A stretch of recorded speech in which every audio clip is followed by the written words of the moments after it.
a lot has changed. A lot has changed.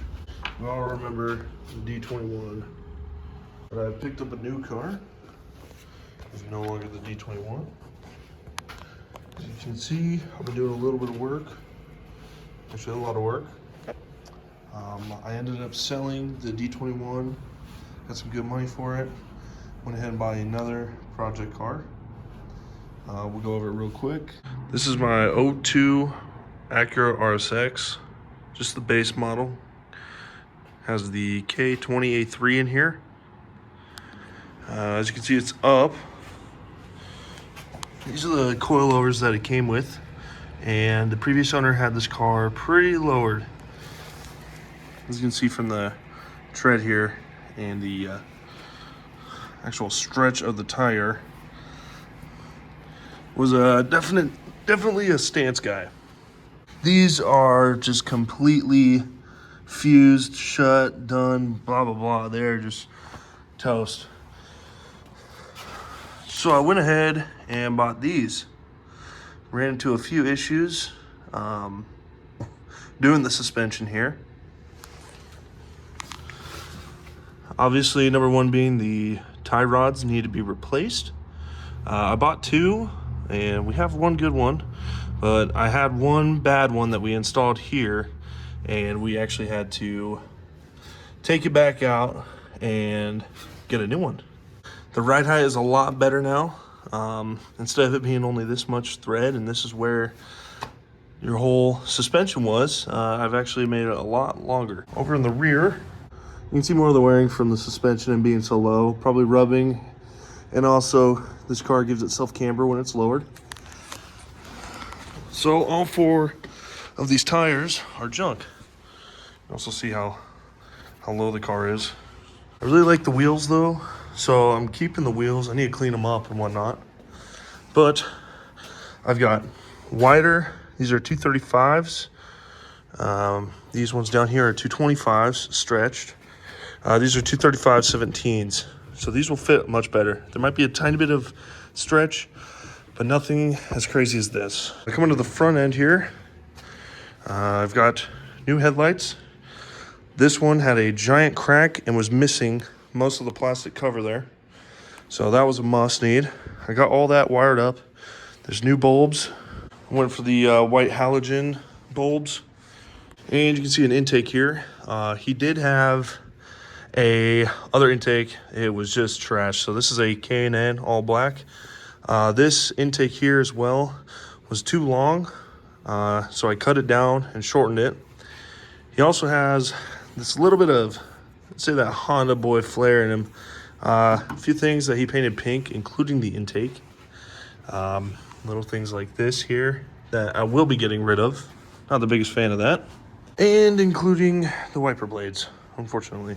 This was a big problem too. This whole thing was cracked.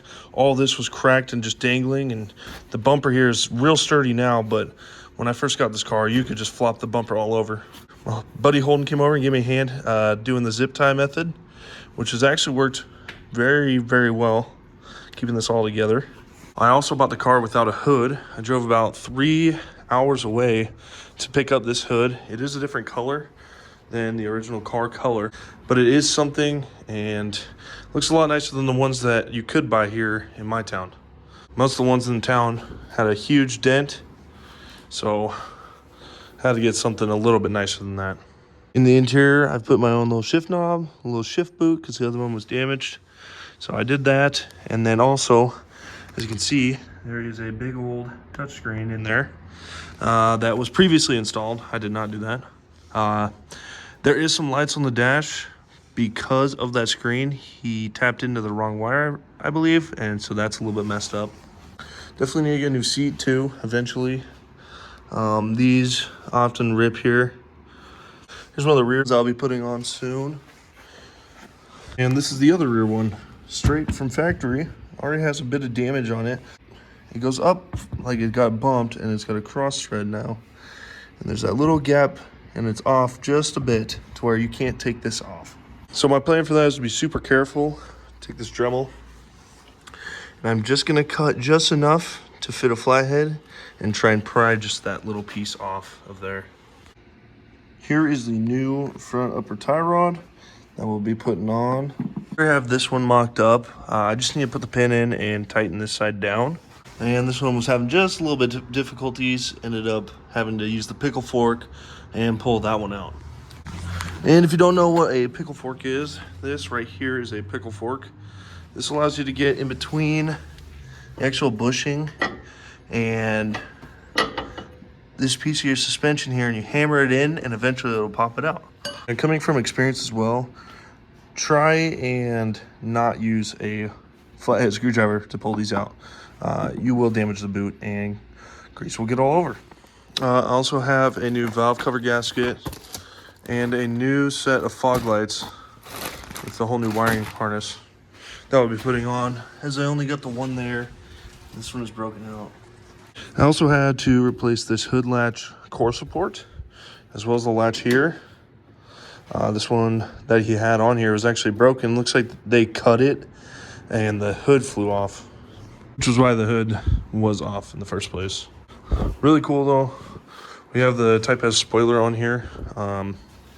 Really like this wing on here. All right, so I just want to show you real quick when you're installing these.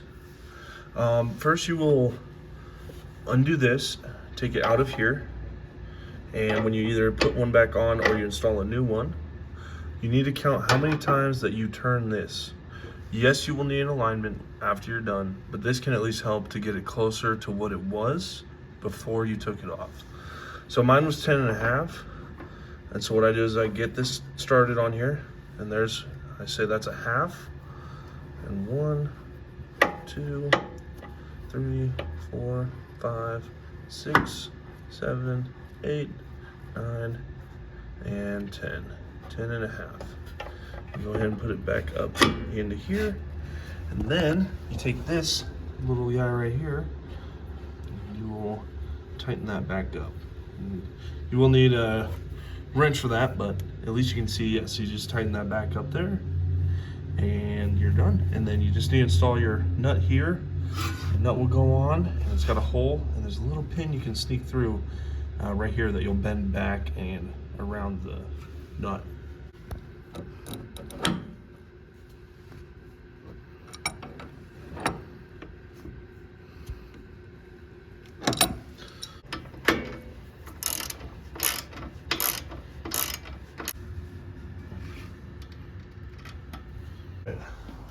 And just like that, we went from that much tire gap to fender to that much.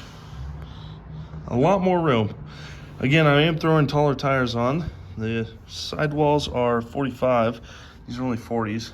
So it will be a little bit taller, which is gonna work out just fine.